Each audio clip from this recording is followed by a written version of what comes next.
मैया के द्वार जय माता दी जय माता दी जय माता दी सब हो के तैयार जय माता दी जय माता दी जय माता दी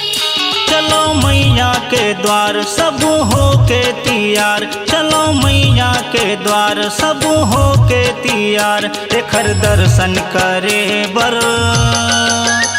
चलो लइका सियान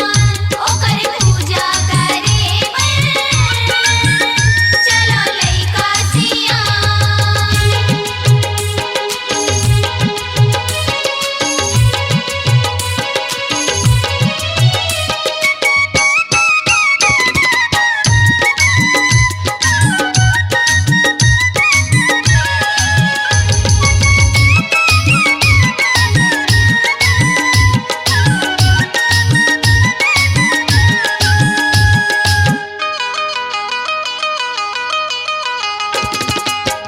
मल्हरगढ़ मातैहा बिराजे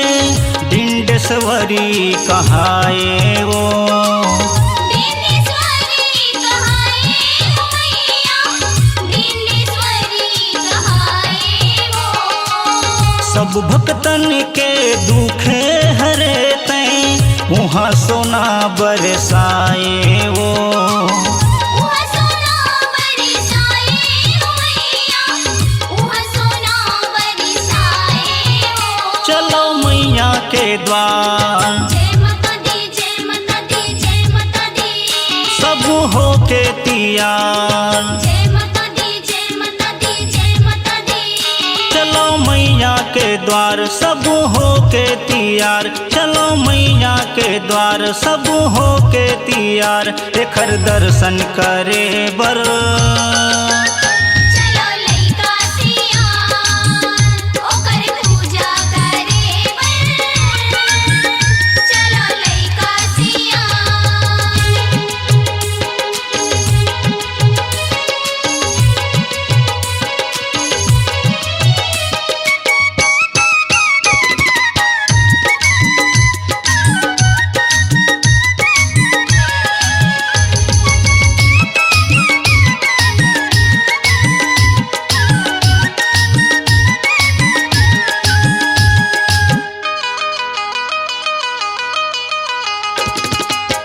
कुकुर दिगाओ मतैहा बिराजे माँ दुर्गा तैं कहाए ओ माँ दुर्गा ते कहाए मैया माँ दुर्गा ते कहाए वो हाँ सब भक्तन के दुखे हरे तैं यहाँ दया बरसाए वो इहा दया बरसाए मैया इहा दया बरसाए वो चलो मैया के द्वार जय माता दी जय माता दी जय माता दी सब हो के तैयार जय माता दी जय माता दी जय माता दी चलो मैया के द्वार सब हो के तैयार चलो मैया के द्वार सब हो के तैयार एकर दर्शन करे बर चलो लइका सियान ओकर पूजा करे बर चलो लइका सियान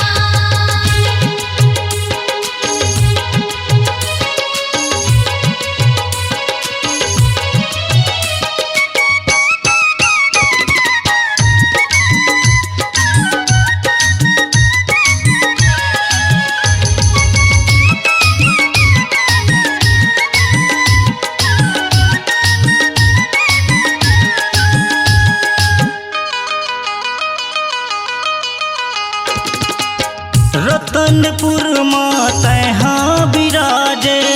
महमाया तैं कहाए वो महामाया ते कहाए मैया महामाया ते कहाए वो सब भक्तन के दुखे हरे तैं वहाँ दया बरसाए वो उहा दया बरसाए मैया उहा दया बरसाए वो चलो मैया के द्वार जय माता दी जय माता दी जय माता दी सब सब हो के तैयार। जय माता दी जय माता दी जय माता दी। चलो मैया के द्वार सब हो के तैयार, चलो मैया के द्वार सब हो के तैयार। एकर दर्शन करे बर